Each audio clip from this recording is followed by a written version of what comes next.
Эт көптөгөн адамдардын тамагынын бир бөлүгү болуп саналат. Көбүнчө малдын жаңы союлган этин сатып алышат. Эт азыктары жөнүндө сөз болгондо алардын таңакталышы маанилүү маселе. Бүгүн мен эттен даярдалган азыктарды башкача даярдаган мекемеге барууну чечтим. Айтайын дегеним, алар сапаттуу этти гана колдонбостон консерванттардан алыс болушат. Алар өз азыктарынын органикалык сапатын дайыма жогорулатууну пландап жатышат. Продукциябызды ого бетер органикалык кылуу үчүн биз жасап жаткан кийинки кадам колбаса жана салями үчүн кадимки пластикалык кабыктарды козу кабыктары менен алмаштыруу. Бул бир катар артыкчылыктарды берет. Бул өндүмдүн сапатын жакшыртат, ошондой эле даамын жакшыртат. Бул дагы дүйнөлүк тенденция.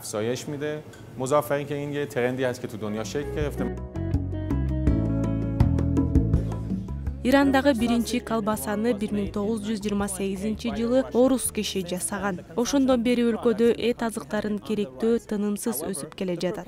Бирок Иранда киши башына эт азыктарын керектөө Европа өлкөлөрү менен салыштырууга болбойт. Жана таң калыштуусу, бул өлкөгө эт азыктарынын эң ири экспортерлорунун бири болууга жардам берди.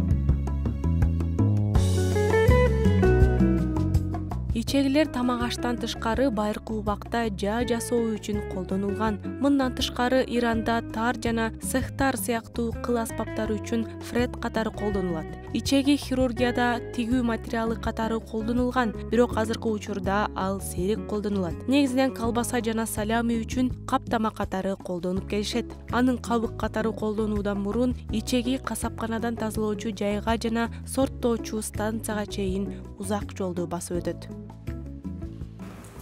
Ичеги карынды экспортко даярдаган бул үчүнчү жана акыркы жер. Жаныбардан бөлүнгөндөн кийин ичегилер тазалоо үчүн башка заводко жеткирилет. Андан кийин сорттоо жана экспортко даярдоо үчүн ушул жерге жеткирилет.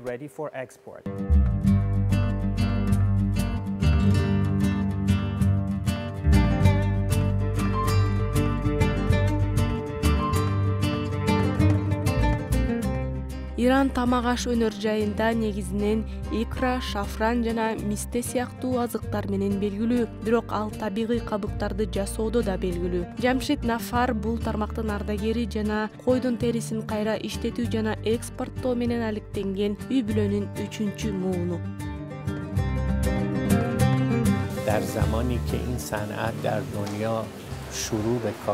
Бул тармак дүйнөдө жаңыдан пайда болгондо Иран кыязы рыноктун 25%-ын ээлеген ири оюнчулардын бири болгон.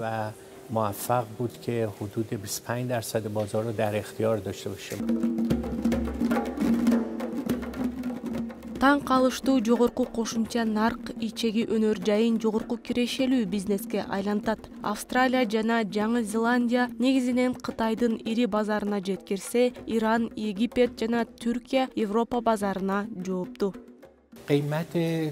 Ирандын экспорттолгон продукциясынын орточо баасы болжол менен 32 центти түзөт. Ал эми экспорттолгон кабыктын баасы килограммына $40 түзөт. Бул өтө жогору баа. Биздин өнүмдөрдүн экспорттук багыттарына Европа өлкөлөрү, негизинен Германия, Франция, Австрия, Испания, Италия жана Скандинавия өлкөлөрү кирет.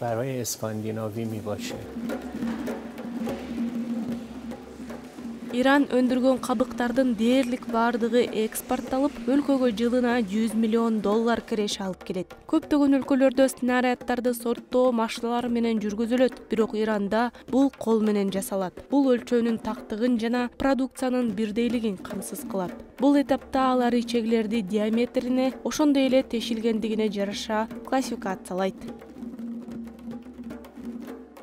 Койлордун кабыгын жасоодо шамдагайлык өзгөчө мааниге ээ. Бул жердеги кызматкерлер сорттоочу кызмат ордуна талапкер болуу үчүн бул кызматта 10 жылдык, балким андан да көп тажрыйба алышат.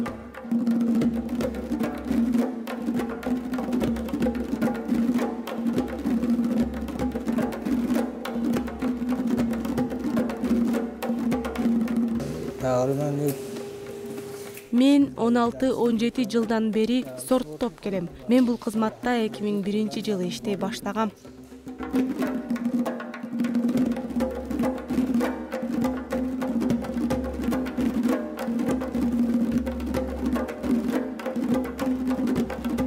жерде сиз көрүп тургандай снаряддар туздалат, андан кийин көрсөтүлгөндөй түрмөктөргө оролот. Андан кийин алар экспортко жөнөтүү үчүн ушул кутучаларга салынат.